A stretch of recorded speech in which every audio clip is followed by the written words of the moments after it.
వీక్షకులందరికీ నమస్కారం. భారత వాతావరణ శాఖ ఒక కీలక రిపోర్ట్ రిలీజ్ చేసింది. బంగాళాఖాతంలో మధ్య బంగాళాఖాతంలో ఉపరితల ఆవర్తనం ఏర్పడింది. దీని ప్రభావంతో ఉత్తర కోస్తా జిల్లాలతో పాటు ఛత్తీస్గఢ్ మీదుగా తెలంగాణ, ఉత్తర తెలంగాణలో ఈ ఆవర్తనం ఏర్పడింది. దీని ప్రభావంతో ఆంధ్రప్రదేశ్లోని విజయనగరం, విశాఖపట్నం, శ్రీకాకుళం జిల్లాల్లో ఈదురుగాలులతో కూడిన స్వల్ప వర్షాలు నమోదయ్యే అవకాశం ఉంది. గాలులు మాత్రం గంటకు 40 నుంచి 45 కిలోమీటర్ల వేగంతో విరుచుకుపడే ప్రమాదం ఉంది. వర్షాలు 2 నుంచి 3 సెంటీమీటర్ల వర్షపాతం నమోదయ్యే అవకాశం ఉంది.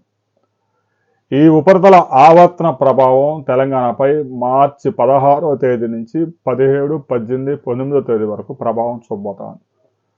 ఒకవైపు ఉత్తరాంధ్రలో చిరుజల్లులు నమోదవుతూ ఉంటే మిగతా జిల్లాల్లో ఎండలు మండుతూ ఉన్నాయి. ఆంధ్రప్రదేశ్లో తాజాగా 40.5 డిగ్రీల టెంపరేచర్స్ నమోదయ్యాయి. సాధారణం కన్నా కూడా 5 డిగ్రీలు ఎక్కువ టెంపరేచర్స్ నమోదవుతా ఉన్నాయి. సహజంగా మార్చి 2వ వారం ప్రారంభంలో 36, 37 డిగ్రీల టెంపరేచర్స్ సహజంగా నమోదు కావాల్సి ఉండగా 40 డిగ్రీల పైగా టెంపరేచర్స్ ఉభయ గోదావరి, కృష్ణా, గుంటూరు, ప్రకాశం, కర్నూలు, కడప, అనంతపురం జిల్లాల్లో నమోదవుతా ఉన్నాయి.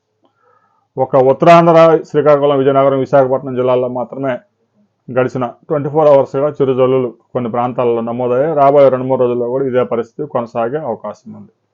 తెలంగాణలో మాత్రం మార్చి 16 నుంచి అకాల వర్షాలకు అవకాశం ఉంది. రైతు సోదరులు, ముఖ్యంగా పంటలు హార్వెస్ట్ చేసిన రైతులు, మిర్చి హార్వెస్ట్ చేసిన వారు, మొక్కజొన్న హార్వెస్ట్ చేసిన వాళ్ళు, వరి ధాన్యం హార్వెస్ట్ చేసిన వారు పంట హార్వెస్ట్ చేసిన పంటను తడవకుండా జాగ్రత్తగా కాపాడుకోవాలని వ్యవసాయ శాఖ అధికారులు కూడా సూచనలు జారీ చేశారు.